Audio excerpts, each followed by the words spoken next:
The conspiracy theorists were right all along, and Caitlin Clark fans just lived through their absolute worst nightmare. After months of speculation, cryptic injury updates, and suspicious organizational silence, the Indiana Fever superstar dropped a bombshell that sent shockwaves through the basketball world. Clark officially announced she's done for the entire 2025 season, and the way this whole situation unfolded reveals some seriously disturbing truths about what's been happening behind closed doors. What makes this announcement so devastating isn't just losing the WNBA's biggest star during their most crucial growth period. It's the fact that so many people saw this coming, yet the organization kept everyone in the dark while fans continued buying tickets and tuning in, hoping their hero would return. The timeline of events, the mysterious injuries, and the complete breakdown in communication between the Fever front office and their fan base has created the perfect storm of controversy that's rocking the entire league. Clark's social media statement on September 4th was raw, emotional, and revealed just how frustrated she's become with this nightmare season. She wrote about spending hours in the gym every single day with the singular goal of getting back on the court, but admitted that disappointed isn't even a big enough word to describe how she's feeling. This is coming from someone who literally never missed a game throughout her entire college career at Iowa, or during her record-breaking rookie season. The woman who built her reputation on unbreakable mental toughness and relentless work ethic just told the world she's been completely broken down by this injury nightmare. But here's where the story gets really disturbing. Clark hasn't just been dealing with one injury, she's been battling a cascade of mysterious problems that kept piling up throughout the season. It started with a left quadriceps strain in late May that kept her out for weeks. Then came a left groin injury that sidelined her for another 2 weeks.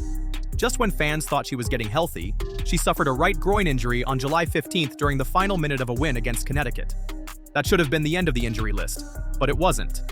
The real bombshell came when ESPN confirmed that Clark had also suffered a bone bruise in her left ankle during a workout in August. Here's the kicker: nobody knew about this injury until weeks after it happened. The organization kept this information completely secret, while fans, reporters, and even teammates were left wondering why their star player wasn't making progress in her recovery. When the ankle injury finally became public, it raised serious questions about what else the Fever organization might be hiding from the people who've invested their time, money, and emotional energy into supporting this team.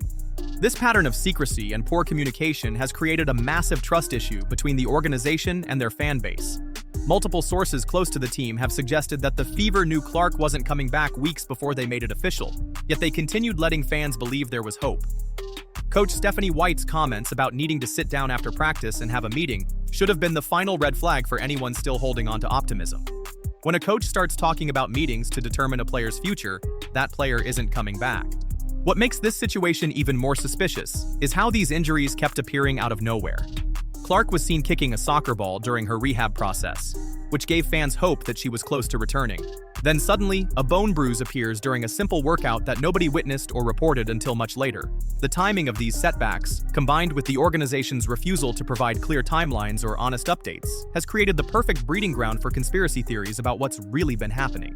The injury crisis becomes even more concerning when you consider the physical targeting Clark endured throughout her first 2 seasons in the league.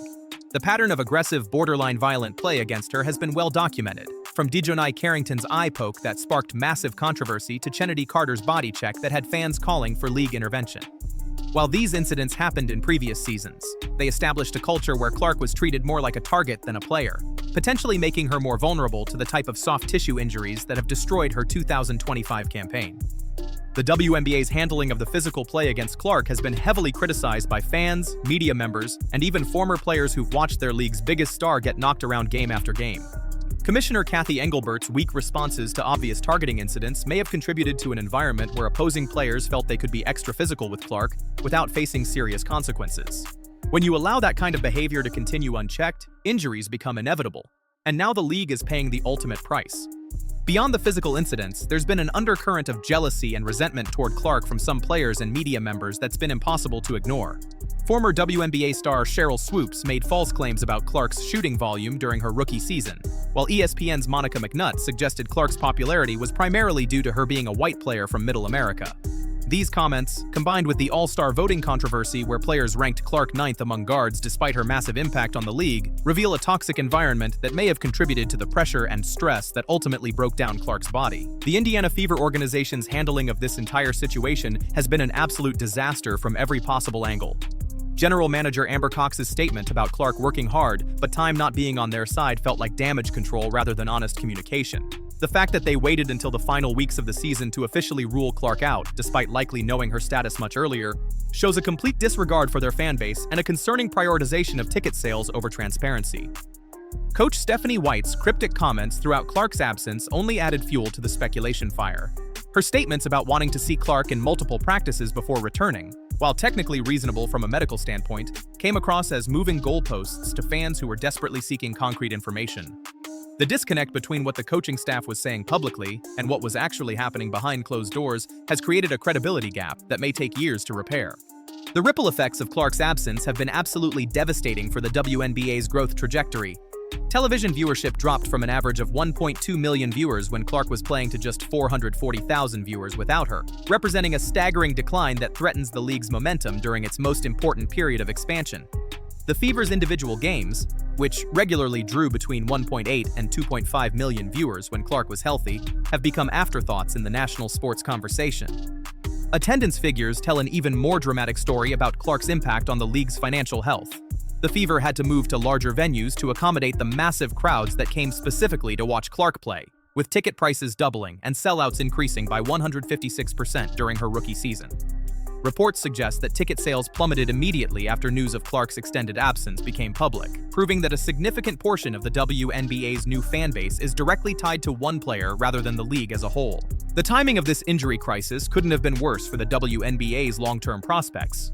The league was experiencing unprecedented growth in popularity, sponsorship deals, and media coverage, with much of that momentum directly attributable to Clark's transcendent star power. Her absence during the final stretch of the regular season and potentially the playoffs represents millions of dollars in lost revenue and countless missed opportunities to convert casual fans into permanent WNBA supporters. What's particularly frustrating for Clark's supporters is the growing evidence that this entire situation could have been handled differently. Multiple sports medicine experts have questioned whether the Fever's training staff and medical team properly managed Clark's recovery process, especially given her history of never missing games due to injury. The fact that a simple workout resulted in a bone bruise that required weeks of additional rehabilitation raises serious questions about the organization's approach to player health and safety. The cascade of injuries that destroyed Clark's season also coincided with similar problems throughout the Fever roster, with guards Ari McDonald, Sydney Colson, and Sophie Cunningham all suffering season-ending injuries within weeks of each other. This pattern suggests potential issues with the team's training methods, facility conditions, or medical protocols that go far beyond bad luck. When an entire position group gets wiped out by injuries, there are usually systemic problems that need to be addressed. Perhaps the most damaging aspect of this entire controversy is how it's affected the relationship between Clark and her fanbase versus the broader WNBA community. Many of Clark's supporters have expressed frustration not just with the Fever organization, but with the league's overall treatment of their favorite player. Social media has been flooded with calls for Clark to leave the WNBA entirely and join alternative leagues that would appreciate her value and protect her properly. The growing disconnect between Clark's fanbase and the traditional WNBA audience has created a toxic environment that threatens to undermine the league's unity during its most crucial growth period.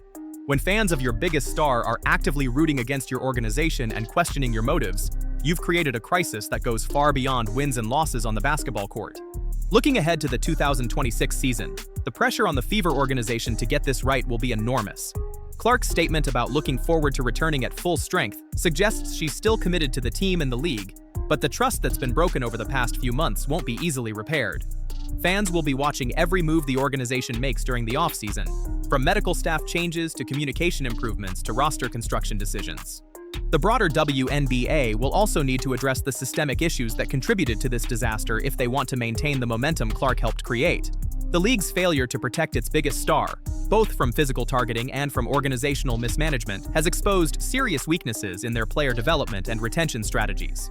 Future superstars will be watching how this situation gets resolved before committing their careers to a league that may not have their best interests at heart. What makes this story so compelling isn't just the basketball implications. It's the human drama of watching someone who gave everything to the sport get let down by the very organizations that were supposed to support her success.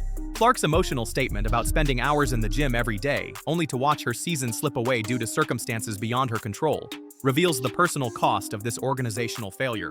The conspiracy theories about the Fever hiding information and prioritizing profit over transparency have unfortunately been validated by the timeline of events and the pattern of poor communication throughout Clark's absence. When your biggest supporters start questioning your motives and demanding accountability, you've crossed a line that's very difficult to uncross. As the WNBA moves forward without its biggest star for the remainder of the 2025 season, the league faces a crucial test of whether it can maintain its growth trajectory or whether it will slide back into irrelevance without Clark's star power driving the conversation. The decisions made over the next few months will determine whether this injury crisis becomes a minor setback in the league's growth story or the beginning of a much larger reckoning about how the WNBA treats its most valuable assets.